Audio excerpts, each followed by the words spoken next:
Welcome to the For Love and Money podcast, the show where business and social purpose meet to inspire a movement for positive change. Here's your host, Carolyn Butler-Madden. Today, I'm joined by Nicky Sparshott, who is the CEO of Unilever Australia and New Zealand. She was formerly global CEO of T2T, and she has more than 25 years' experience in developing and building brands, growing businesses, and transforming infrastructure and culture. She's worked for Unilever, the Coca-Cola Company, P&G, and also on the agency side, George Patterson, Y&R. And she sits on several boards, including World Wildlife Fund Australia, Global Sisters, and the Australian Food and Grocery Council. She's a national member of the Champions of Change Coalition, a founding member of the B Team Australasia and Climate Leaders Coalition, and she's a passionate advocate for business driving sustainable agendas that positively impact both people and the planet and being a true force for good. Hooray. The best advice she has ever been given was, when you are dancing on thin ice, you may as well tap dance. And that's how she lives her life with her husband, Graham, and their two children, Kira and Lachlan. Nicky, thank you so much for tap dancing your way to our podcast and making the time in your busy schedule for this interview. Welcome. Thank you so much. I'm delighted to be here. I'm really excited to have you on the show because Unilever really is a leader in purpose-led business, and I've been following your company for a long time and showcasing some of its activities, and the insights that your business must have gained over the last 12 years will be so valuable to others, particularly listeners from the corporate world, who I know many who want to move down this track or move down faster, but are struggling with challenges. So I'm really looking forward to you sharing some of those insights and inspiration as well. So I just want to kick off with the first question, which is, when you think about purpose in business, do you think love has a role to play in it at all?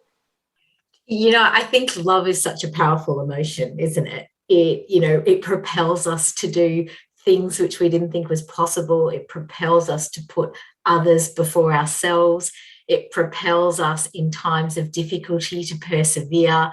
It gives us that extra spark, courage and confidence when we need it. So I think in life generally, and particularly in business, and the last few years are anything to go by, where we've seen a multitude of curveballs of huge proportions, the love for your job, the love for the people that you serve has become a really, really important enabler in our organisation. So look, I think love is one of those words that's not often talked about in a corporate context, and yet I think actually it does allow you to do extraordinary things in difficult times.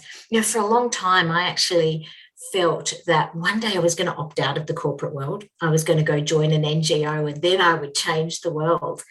And what I realised, well over a decade ago now, more than that, was I actually just needed to be part of an organisation that I loved being part of, because they enabled me to have the impact that I wanted. They had great brands that served real people. They had a culture where you felt that you could show up and be yourself. And I guess tied up in all of that is that emotion of love. Absolutely. And isn't that so true? I hear that story from so many leaders about wanting to leave the corporate world and go to an NGO. But it's just being able to be empowered in the organisation and also, how much you can contribute through a for-profit business and actually lead the change in the world that needs to happen. And love, absolutely. And it's really interesting, isn't it, Nicky, how even though people don't really like to talk about love in business, when they're talking about a business that they feel positive about, they use those words quite freely without thinking about it. Like, oh my God, I love that business, or I love that brand, or I love what they're doing. And yet, love in business, it is there. We just don't like to talk about it. I know. Somehow we put it down in that bucket of soft stuff. And yet it's this soft stuff that is actually quite hard to achieve. But when you have it, is what can be an incredible source of distinction and differentiation versus other companies. It's really interesting. I finished my my Masters of Change at INSEAD just very recently, and my thesis actually was on love and fear, and how they're two of the most powerful emotions that people feel. Actually, they're almost at both ends of the spectrum, but both of them harnessed constructively actually can, unleash superpowers that you never thought you had. And when we saw that in those COVID times, there was a real fear of being in this pandemic in a situation that we'd never been in before. And yet it was counterbalanced with such incredible love. How do you protect people's lives, their livelihoods? How do you protect the people that are close to them? And at the same time, how do you leverage that to keep your business running continuously so you can provide those essential services and you can continue to meet the obligations of shareholders? So it is that sort of, in scary times, actually, sometimes it is that very strong love of what you do, love of who you serve, and love of how you do it that enables you to actually get through it. Absolutely. And I had a chapter in my book actually called Acts of Love during the pandemic. And, I think we all saw in the early months of the pandemic how, businesses that just came to a grinding halt, how they literally just stepped up. Businesses of all, businesses that didn't come to a grinding halt, but literally they were there to serve. Yes. It turned to service and, caring, and yet the soft stuff. And yet that balance seems to be what we've been lacking in business today. Yeah. I love that. I love that introduction. Thank you, Nicky. Can you share with us briefly some of your background? What's brought you here? Oh, look, here's a whistle-stop tour. I grew up in a family with my mum and my dad. I have a brother and I have a sister, and I grew up in a very multicultural environment, and in this kind of impossible is nothing kind of family culture, where breaking through glass ceilings was as much about knowing what ceilings other people put in front of you as well as what you sometimes inadvertently put up there yourself. So I was very fortunate to have sort of parents that encouraged me to do things. And there was also always this sort of notion growing up around aim for the moon and you might get the stars, which means sometimes you also you fail, but at least you've tried and you've done something different. Look, I think I never grew up personally wanting to become a CEO of a company like Unilever. It wasn't something that as a 5-year-old I thought about. But I think that entrepreneurial spirit, that business and trading mindset, that love of brands was there from quite a young age, from the lemonade stand to then the, cake stall to then the, T-shirt shop, that sort of thing. I think I always really enjoyed business and being in the service of others in that manner. And there was also quite a strong kind of activist in me, I think, from a very young age. And whether it was, being very passionate about the work that Greenpeace was doing when I was a teenager, or even Amnesty International, and then latterly really following some of the First Nations movement that was taking place. These have always mattered to me. I kind of sense injustice and want to be part of helping to improve it in just a little way. And I'm a big believer that sometimes you can feel overwhelmed by everything that is wrong with the world. And yet if everybody just takes one small step to make it a little bit better, that ripple effect can be incredibly powerful.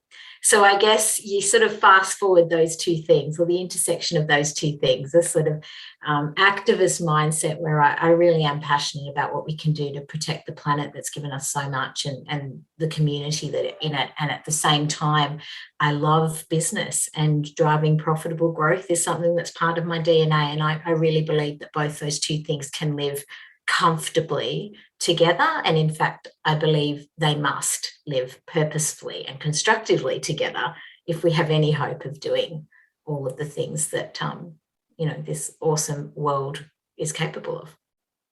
It sounds like you are made for leadership in these times. You know, those two things, belief in your role as an activist and a desire to create change in a world that needs it, and your love of business and brands.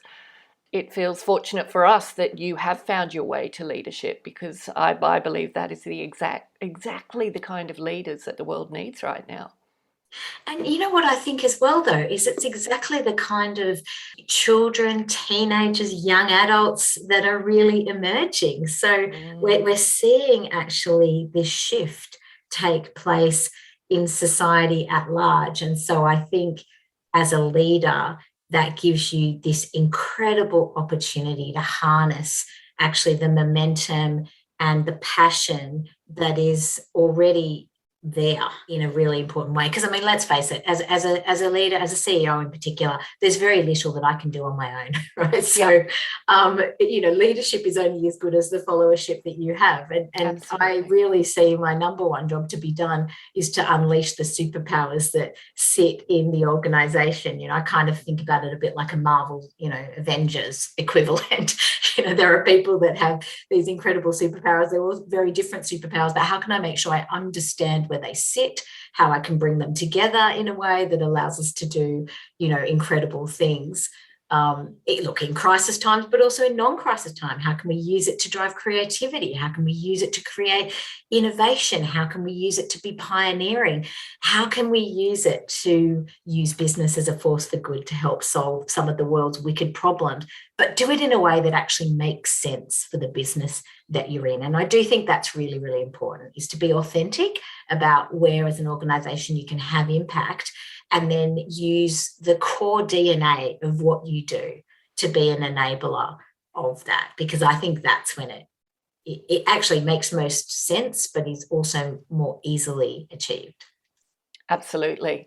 And just going back to where you were talking about unleashing the superpowers of your people, and you've mentioned superpowers a couple of times already when you were talking about what love inspires, and it absolutely does. It allows us to tap into things we never even knew we had to achieve things. But yeah, that when we think about the Great Resignation, or whatever you want to call it, and we think about the disengagement of people today in business, there is so much latent opportunity just waiting to be unleashed, and it is the role of leaders to do that. And yet, how many leaders do we see who just seem to be leaving so much on the table because they haven't recognized the opportunity of actually shifting their focus and, meeting the needs of the time, and using business to do that?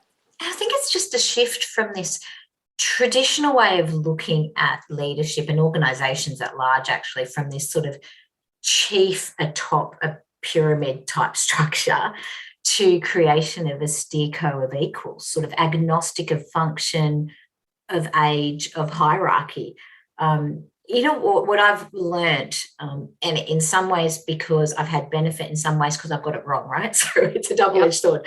But is that idea that your expertise or your experience, your tenure can be your biggest strength, but simultaneously the blind spot that you bring to the table. So I think as leaders, we have to have that beginner's mindset. We have to be prepared to say, I might have 25 plus years of experience. I may feel that I have been in this situation before. I may think that I have the answers based on my prior frame of reference. And yet all it would take is one variable to be different for that to no longer be true. So I think it's really important for us to come to the table with that beginner's mindset. And like in martial arts, there's that concept of turning up to every fight as if, in many ways, as if it's your first fight, because then, you're hyper alert, you're curious, you don't take things for granted, and I think that concept you need to take into business, that notion of not just listening, but really active listening, seeking opinion and advice from people that you would not normally talk to, actively seeking out diversity of thought and perspective, and then coming to an informed decision about what you want to take, but I think, what you want to take forward. But I think that's quite important. It's interesting. You mentioned the Great Resignation, and I have maybe a slightly different take on it. I'm not sure if it's the Great Resignation or if it's the Great Realization. That realization that, the last 2 years has shown us that we actually can do things differently. And in fact, we must do things differently, because it's really heightened the fact that, the fragility of our shared humanity. And it's not just the COVID pandemic, it's the rise of climate change and the impact that has on food security. It's the political fault lines that we're seeing, and the war in Ukraine, I think, is the most, obvious manifestation of that at the moment, although there are many other crises of similar nature around the world. And so actually we're at a point where I think people are just reappraising, where do I want to spend my time, my energy, my effort? Where can I make an impact that allows me to create a livelihood, but also do it in a way that's purposeful and makes me feel like when I show up every day, I'm doing something that fulfills me. And I think they're evaluating companies, industries, professions in a bit more of a critical way to then determine where they are going to put their energies and efforts. So great resignation, maybe. I think it's great realization and pause to just reassess what's important. And with the limited time that we have, where are we going to put it? I love the way you've reframed that positively. The Great Resignation is a very negative framing, which, might reflect what looks negative, but the Great Realization invites opportunity, invites leaders to look at it as an opportunity to actually evaluate how they can actually deliver on it themselves. That just, there's so much opportunity in that. And I'd love to ask you, there are many businesses who are waking up, who have been treading the path to purpose, who have been changing their businesses, but there are many business leaders who stay rooted in the traditional foundations of business as we know it, a vehicle for shareholder return, profit. What do you think it is that keeps them rooted there? I think there would be very few leaders that you would speak to who would say that wanting to drive triple bottom line impact is not something that they would personally like to lead for and create in their organisations.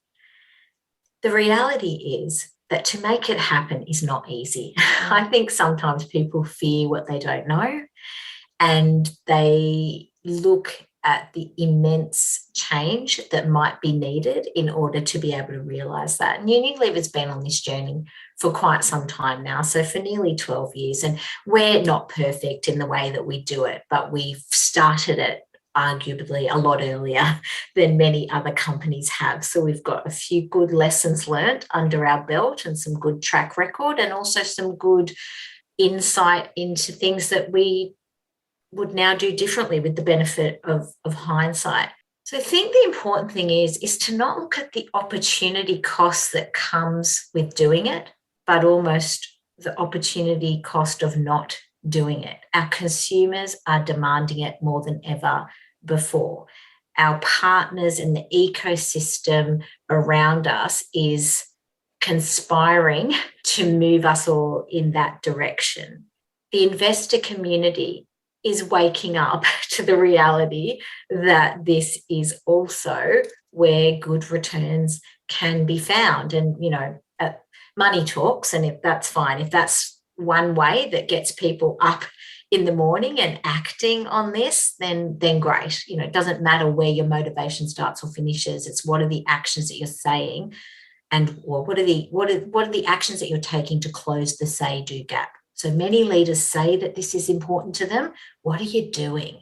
And I would say just pick one or two battles and get started. You can do everything, but you can't do everything at once. So just pick a few things that help build the confidence of your own team, first and foremost, that it's possible, of that broader ecosystem of stakeholders that you have.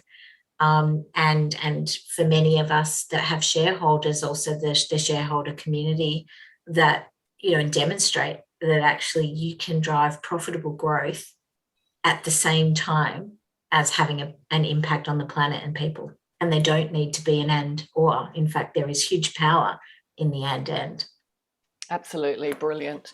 So for listeners, I still come across many people when I talk about Unilever who scratch their heads and they're not aware of the journey that Unilever's been on, and they know it's a big packaged goods company. So can you share with our listeners who may not know what Unilever's purpose is and what it means for the organisation? Yeah, so okay, let me take 30 seconds on who is Unilever. So Unilever is one of the world's biggest fast-moving consumer goods companies, and we may be better known by some of the brands that we have. So, in Australia and New Zealand, we employ over 1,000 people, and we have local manufacturing across a number of states in Australia, but we produce brands like Streets and Magnum, Dove, Weiss, Rexona, Omo, Continental, Ben and Jerry's, and many, many others. So we span the grocery aisle, from foods to home care to personal care and beauty to the ice cream category.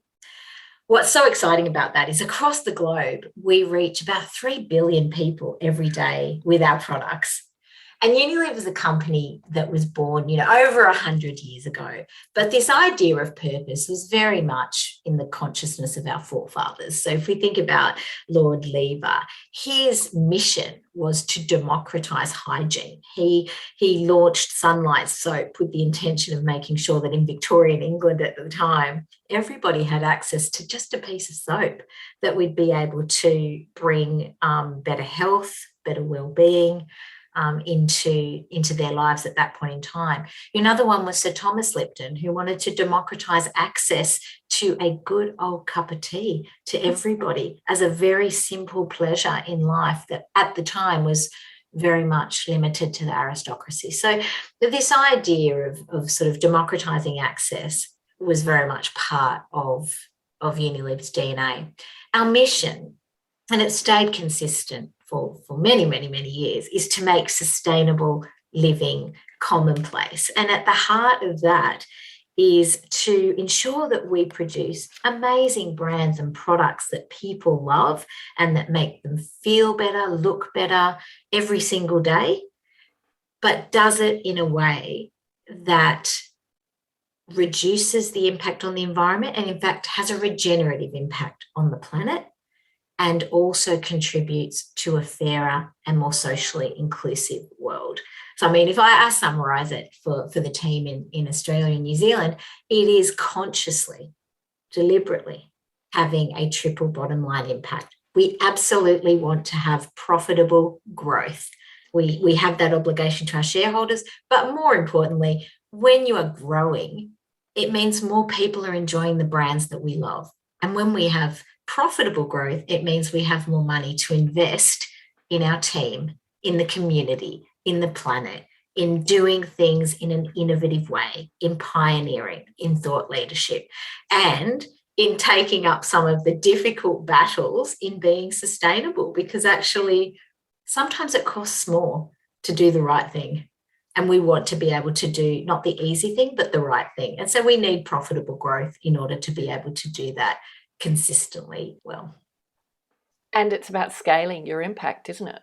You can't do that unless you're profitable. So it's about being ambitious for the change you want to make. And I know Unilever are incredibly ambitious, and I'm going to ask you to share that in a moment.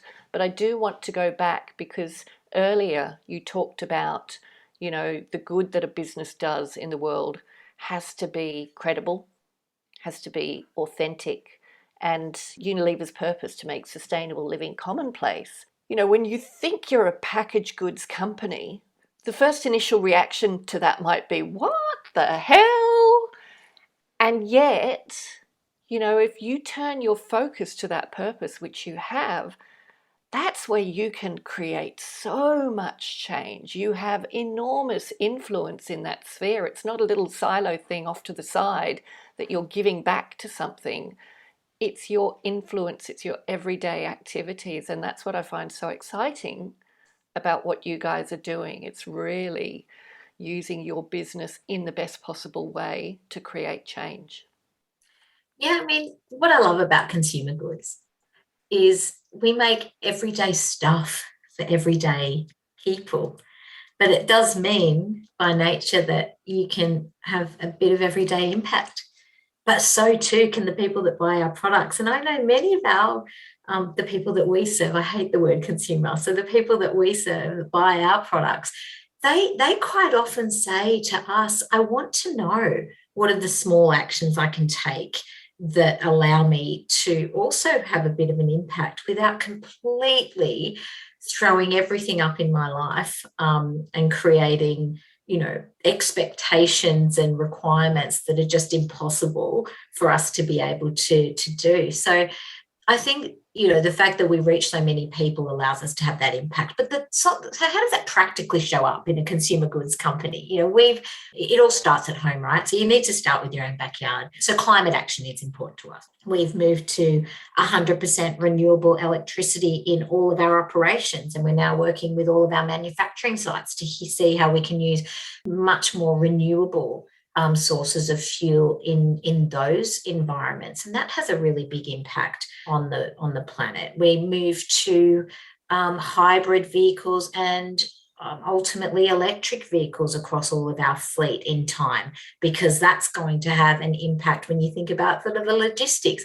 We encourage our suppliers to do the same, because when you're a fast-moving consumer goods company, you do everything from creating the ideas and the concepts right through to getting them on the shelf. And we have many suppliers and many partners that we work with along the way. So if all of us together in that ecosystem are making these changes, then that's a pretty tremendous impact that can be had also. We're really passionate believers about a waste-free world. And you know what? I think plastic has a role. It just shouldn't be in the environment. So how do we think about less plastic in our operations? We've made a commitment that we will have 50% less virgin plastic by 2025, which means we need either less plastic, so products like our Omo ultra concentrated dilutables product means that actually can shrink everything down. So by nature, you've got less plastic. Or it could be better plastic. How do you use post-consumer recycled? So a bottle that's already been out in the environment, how do you get it back into our ecosystem? And many of our brands are close to 100% of using, post-consumer recycled plastic. Better still, what about no plastic? What if you didn't need to have plastic at all and you could have refill stations to go and buy your home care, detergents and washing powders, maybe even your shampoos and your conditioners? So this is about pioneering alternative business models. And that's very much on the environmental side of things. But the other component is the social side of things. So diversity, equity, inclusion. These are words that are bandied about pretty liberally, actually, at the moment. But having very considered actions around how you do get gender diversity in your organisation, not just at an average level, but at the leadership level in non-traditional female parts of the organisation, like STEM and manufacturing, ensuring that you have equitable pay for every single role.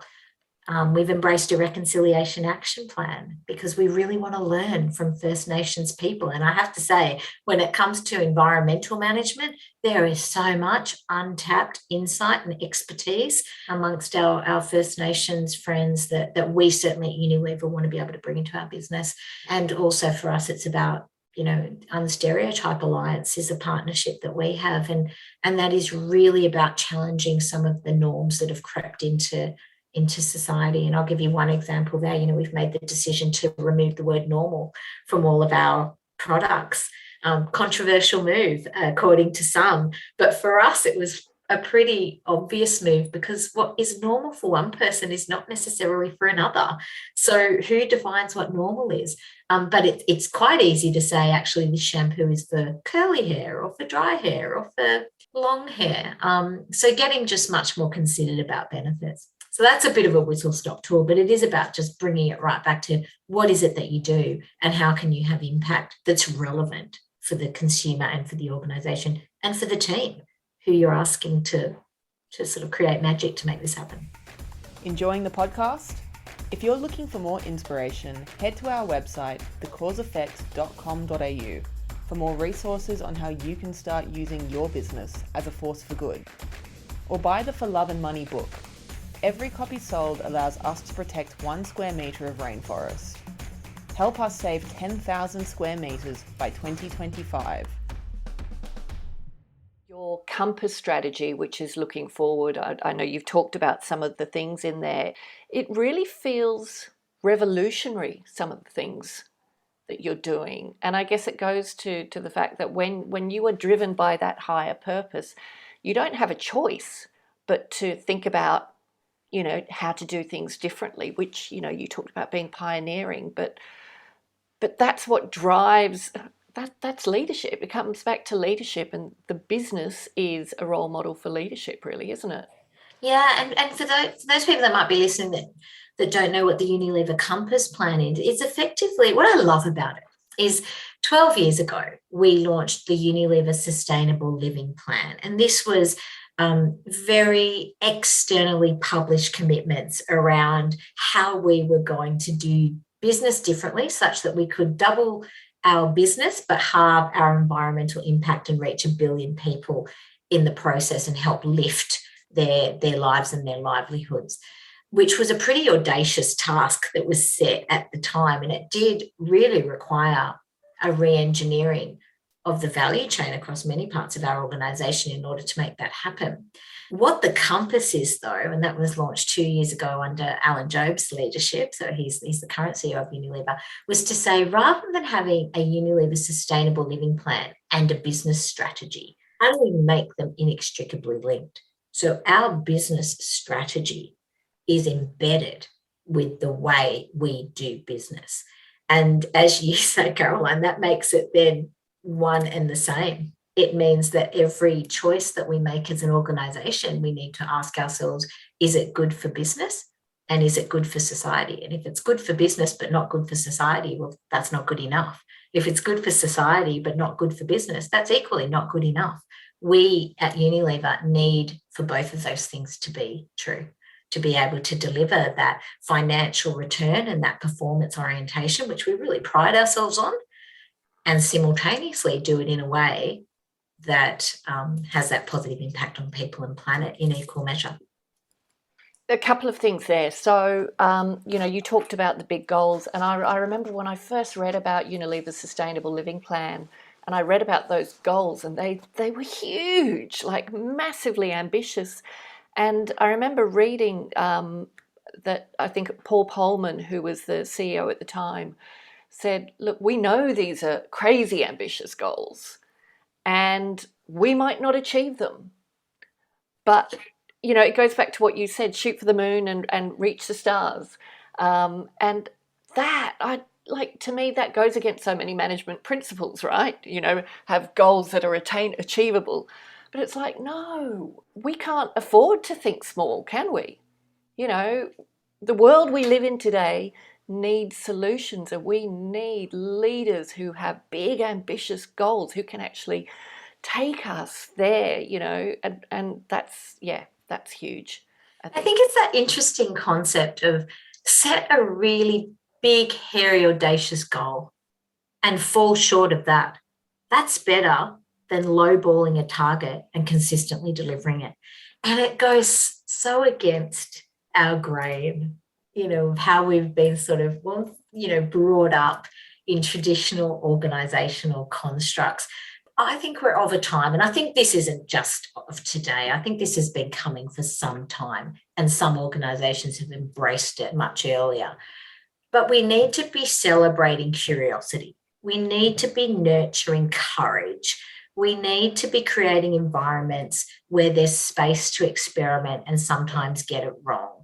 We need to be able to have psychological safety in an organisation such that you can surface issues fast, but you can also get solutions fast. And I tell you, during COVID, the stickiest situations we found ourselves in, and they felt like they were coming thick and fast every single day, were very rarely solved by the team sitting around the C-suite table. And not because I don't have an awesome, team, but because the people closest to the operations, closest to the problems, they're the ones that can bring you solutions that you might not have considered from your vantage point. And I think that's where, we need to sort of shift the needle. So set big, audacious goals And sometimes you'll fall short, but actually the sum total of what you delivered is going to be better than what you would have done had you missed every lowball target. The second one is use the superpowers, and I'll use that word again because it's something that's really close to my heart, in the organization, and the power of distributed leadership. Don't worry about hierarchy. Understand who your people are and how they can contribute, because what I have learned is most people in an organization are hugely prepared to do that and do it in a way that is exciting, delightful, and hugely impactful. Yes, and celebrates the wins. Yeah, absolutely. And then, celebrate the failures as well, I think. And I say that carefully, but we have someone in our team over the time during COVID, and he would say, we're going to have a beer for the successes and we're going to pop champagne when we have a failure that we've discussed the learnings for, so that we don't do the same thing again. And I thought that spirit is a very cool spirit. And it gives people space to just be a little more courageous. And I do think we need, I'm kind of a big believer that care, compassion, and courage, they're the new corporate currency. Care, compassion, and courage. Yeah, I love that. And it goes right back to unleashing the potential of people, unleashing people's superpower. And when you have those big, crazy, audacious goals, that's what you're depending on. Every single person in the organization. And it makes people feel important, needed, that they've got to put forward their best. Maybe, the great realization is, I want to feel valuable. I want to feel like I've achieved something that I can feel proud of. Yeah, I agree. And, on that, when we talk about diversity, equity, and inclusion at Unilever in Australia and New Zealand, we take a step back and go, well, why are we doing all those things? And it goes back to your point there, because at the end of the day, we want to create an environment where people feel they belong.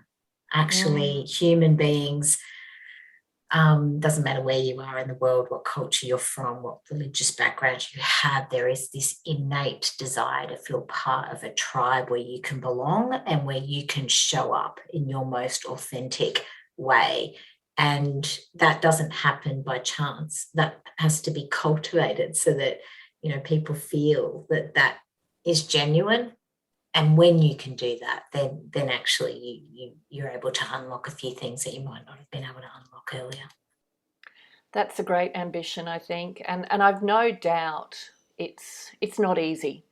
And I'm curious to understand, because it's easy to celebrate what Unilever's doing and imagine it as this company that's really got everything going for it, and you're fighting the fight, but there's a lot that people, I guess every single person who works at Unilever, except the ones who have it luckily as their first job, come to the business with what they've experienced in their lives before with other businesses, and have preconceptions and assumptions, and you've got to break them all down if you're really going to harness that. But I'm curious to understand what being a purposeful organization has done to the kind of people you attract and how they operate. So a few things. I think we for sure, if I think about the organisation that we have at the moment, the people in it, there is this thread across all of them for wanting to, they passionately believe that purpose and profit can go hand in hand, by and large. Now, that's not to say that that's easily achieved. I have to tell you, some of the commitments that have been made by Unilever globally, and then, of course, we need to take them up locally and work out how we're going to solve for them. Yeah, sometimes I sit there with the team, sometimes by myself, and sometimes I look at it and just think, I have absolutely no idea how we're going to be able to make this happen. And then you talk to other people and they also have no idea about how we're going to make it happen. But then you start to expand your network and your conversation beyond your own four walls of Unilever, and you start to invite other companies in. You start to talk to other partners in your ecosystem. You talk to NGOs. You talk to startup organizations, you talk to academics, you talk to university students. And all of a sudden you start to realize we don't have all the answers, but they've got some pretty good solutions for how we're going to crack this. So I think, you know, that Elvis Presley song, A Little Less Conversation, A Little More Action. Yep. I actually quite often say to the team, we need to flip it. We need a little more conversation to inform the action that we take, because otherwise the risk is we might just go, there's no easy way of doing this. And quite often there isn't on your own, but there is when you partner with other people to get it done. So we tend to attract people that do believe that purpose and profit can come hand in hand. They tend to be curious. They ask lots of questions. They offer up suggestions and solutions. They want to have a bit of impact. Like, I don't know how many people I speak to that say, I do want to feel like I'm making a little bit of a difference. I do want to feel like I can set an example for my children. I do want to feel like I'm part of an organisation that's happy to experiment a little bit. And, you know, sometimes we're going to get it wrong. And even within our organisation, there are some skeptics and some cynics. Do you know what, though? That devil's advocate role is a really, really important role to have on a team. You know, harmony, I don't think, is good in an organisation necessarily if all it does is drive confirmation bias. You actually need a few people saying, Nicky, does that really make sense? Or really, Unilever, is this something we want to do? Is this something we should be doing? Do we have the right to do this? Do we have the capability to do this? And I think rather than shy away from those cynics or those naysayers or those devil's advocates, just a moment to listen to what they're saying can also help you either strengthen your own conviction or help convert somebody else to sort of why we're as passionate as we are about this. That's great advice. And I guess those naysayers or cynics or those who are challenging you also represent the outside market, a big chunk of the outside market. So and that is something you've got to take them along with you, parts of the outside market. So the traditionalists, perhaps. You mentioned partnerships as well, and I know I read the book Net Positive by Paul Polman and Andrew Winston, and I loved the part that talked about partnerships and the partnerships that you create, not just with NGOs but with governments, and it's really world changing, isn't it? Yeah, I mean, we talk about it as a kind of coalition of the willing and able and passionate. Actually, we're not going to be able to solve for these things on our own, but everyone has a kind of really important piece of the puzzle that when you bring them together actually can create the final picture. And so we do very much go out of our way to do it. And I also think we set some fairly high standards, as do our partners of us. So you sort of help each other to raise the bar. We've had suppliers that when we embarked on this journey, we said to them, this is what we're planning to do. And, there was a group of them that said, absolutely, we're on the same bus, so we're all in. There was a group of them that said, we love the intent, but we haven't even started on this journey and we're not really sure how. And you know what? That's okay too, because we learn together and we build together. And then there was a small minority that just said, this isn't for us.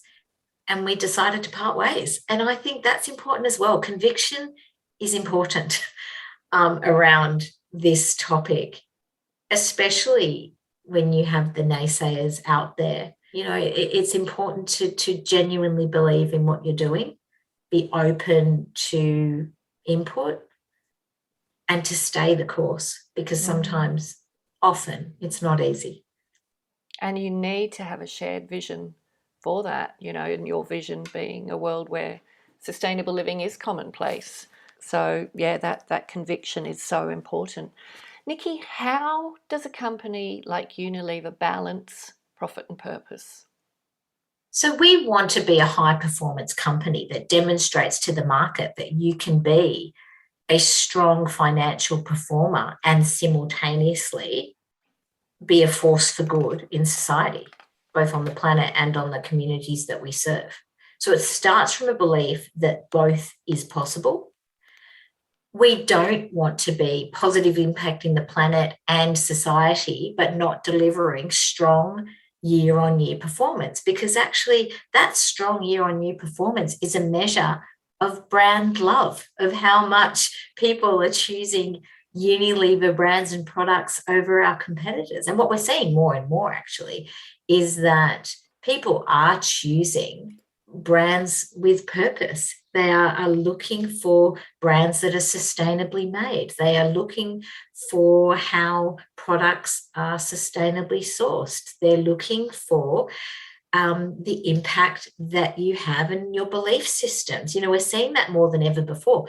And in the recent years, we're seeing that convert to the money I'm prepared to spend. So in the past, there was this, of course, I want a brand that has a positive impact on the environment. Of course, I want a brand that has a social purpose. But, you know, fast forward at the point of sale, am I going to actually pick up that brand and pay a little bit more for it? Maybe not. Whereas now we're actually seeing people make choices with their wallet about the brands they choose. And equally, I think companies like Unilever and others are realizing that it shouldn't cost the earth, and pardon the pun, you know, in that it shouldn't cost the planet, but it shouldn't cost a huge amount more money to have sustainably produced and consciously produced products. And the more companies embrace this, then the more that we can actually reduce the costs for all of consumers. So whilst, you know, being a purpose-led company and having purpose-led brands may be a source of competitive advantage for Unilever, actually, we don't need it to be. We want to be able to raise the floor and lift the ceiling for the whole industry so that everybody is doing that. I love that. And that's such a great that's such a great way to look at it. And it's actually really leaning into your purpose in the most ambitious way, when you think it's not just about you, your consumers, your employees, it's about the industry as a whole, and then the ripple effect out to wider business. I want to ask you, I read a recent article you wrote, the great resignation or great realization, when play and purpose force leadership appraisal. And you talk about the concepts of play, purpose, and potential to strengthen performance. Can you share a little bit about that with our listeners?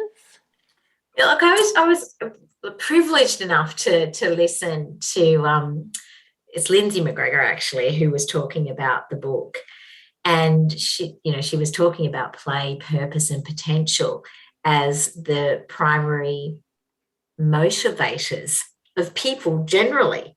And for so long in organisations, we talk about things like financial incentives and whether or not that's going to unlock greater performance. But I think at our core, you want to turn up every day, and we all spend more time at work than we do with our families and friends, right? So there has to be like a bit of joy in it. And I think most of us would like to think that we work to live rather than live to work. And what really appealed to me about just that concept was, how do we take what we do seriously but not take ourselves too seriously? How do we create this sense of lightness and play to create a culture where people can feel at ease, where you can create the stretch and the safety net, you know, and bring a bit of humour at times to those moments that need it. Purpose, of course, is one that we've always been passionate about, but this idea that people do want to turn up every day, and some articulate it incredibly well, others just know that they just want to feel like they've used their time well. So this notion of purpose, an individual purpose, now I'm not talking about company purpose, I'm talking about, you know, what motivates me, what's my purpose, what gets me up in the morning, and can I do that in an organisation that I'm part of? Resonated for all the obvious reasons we've discussed already today. And then this idea around potential. So if I've got a culture that I feel good about being in, if I can come to work every day and feel like my personal purpose is just, you know, my bucket's being filled just that little bit, And then I feel like I'm part of an organization where I can grow, where I can thrive, where I can experience new things, then that actually keeps motivation really high. That creates really sticky businesses, sticky teams. So I referenced it simply because it resonated for me, just as a person, as a mum, as a wife, as a leader, as a friend, this idea of, keeping things light, purposeful, knowing that there's potential. And it's something that we try to bring into the business at Unilever as much as we can. They work so beautifully together. And when you're talking about play and the ease and the lightness, the thing that jumps out at me is it's an antithesis to ego. It keeps ego at bay. And I guess when we look at examples of poor management, it's usually ego that's come out to play in a big way. And that comes back, it goes back to that love and fear thing, right? And that goes back to fear usually, doesn't it? But it's one of those negative emotions. But play, purpose, and potential. I'm going to read the book that you reference in that article. It sounds amazing. Thank you for sharing that. Many larger businesses that I come across have a purpose statement, but when you dig a little bit, or they say, yeah, we're purpose-led, and then you ask them what their purpose statement is, and often it's just a passive statement of context for their products and services, what they're already doing. And you can see that statement going in the drawer, and it's like, yeah, we've got a purpose statement. That means we're purpose-led, but it's business as usual, right? And I guess I'm interested, what do you think are some of the big risks for those businesses that are continuing down the business as usual path, thinking that they've, done what they need to by having a purpose statement? I think at some point you want to be match fit. And being match fit means you have to invest in, your fitness along the way such that you're ready to play the game or win, run the race, etc. And so a statement of intent is not sufficient. You need a statement of intent, and then you need some meaningful actions that will get there. And I think what scares all of us, and I put myself in this bucket, is that we're flying the plane and building it at the same time, because it's such foreign territory. And that's really uncomfortable, I think, for anybody in any organization, irrespective of the role that you hold. And it's particularly scary when you're supposed to be leading the organization confidently into the future, but having to recognize that that future is not so neatly laid out. It's ambiguous in some areas. And so I think the biggest risk is that people can sense a lack of authenticity. People can sense a lack of genuine progress. So, in the same way you can greenwash, you can purpose wash. You want to be able to do the double click, because what we're finding for sure is that's what consumers are doing. They're doing the double click. They're getting under the skin of, well, this company says X, but what are they actually doing in this space? And quite often we find, I get letters from people who have taken the time to, on topics that are really important to them, to say, hey, Unilever, you say X, but when I have a look into what you're doing in your business, it feels like this is happening instead. Help me to understand. And quite often we find that it's just they don't have access to the latest information. We haven't done a good enough job at communicating it. But when we do, the feedback is incredible. They'll usually come back and say, gosh, you've got to share that with more people. I don't think people are aware of the work that you're doing in this area.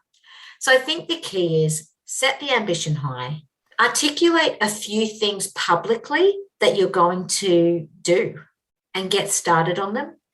Be transparent about the fact that you are on the path, but you're not 100% sure on how you're going to get there. And I think sometimes the demands of the stock market put us in situations where we feel like we have to have everything 100% buttoned up. And I think we're at a point where many things do need to be buttoned up. There are some things where we can say we are 50% confident that we'll be able to land this, and we are working through the rest of it, because actually we need to find solutions that make sense for the business, make sense for our employees, for our shareholders, and for our other stakeholders. And I think just giving rise and openness to that, I think, can help enormously. And that transparency takes vulnerability, doesn't it? And that's scary to a lot of leaders who have been brought up on the traditional, command and control philosophies. But the truth is, the way you are leading, the way other purposeful organizations are leading, it's actually the only rational option we can take. If you really think about it, it is a rational response to the situation we're in.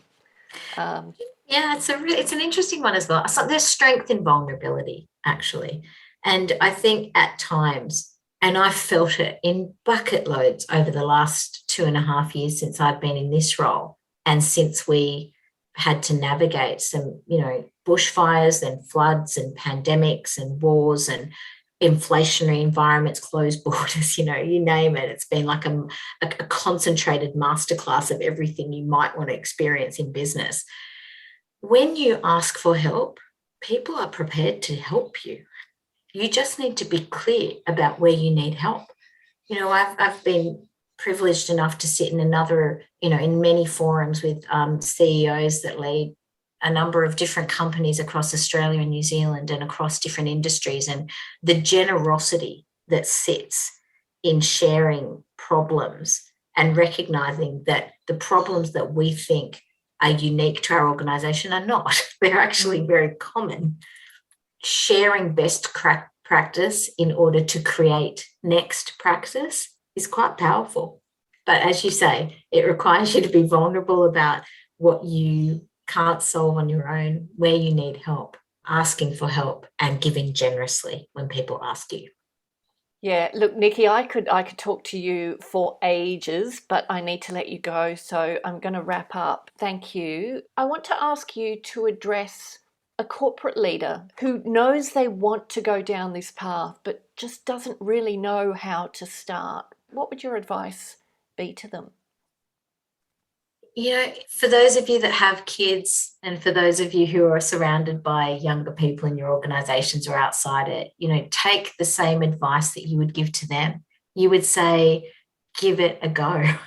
Better to have tried and failed than never to have tried. So just pick 1 or 2 battles. That's it. And create momentum around those, because success breeds success. And once you've done a few of those things, you'll be amazed at the people in your organization and your broader ecosystem who will conspire to help you do more and help you do it faster. That is wonderful advice. Thank you so much, Nicky. Thank you so much for taking the time to talk to us. I've loved hearing your reflections, and I have no doubt that listeners will get so much value out of this episode. Thank you. Pleasure. Thank you so much for having me.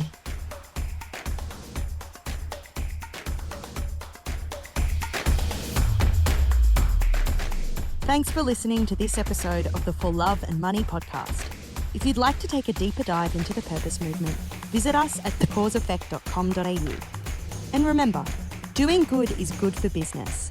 So if you're not doing good, then what are you doing?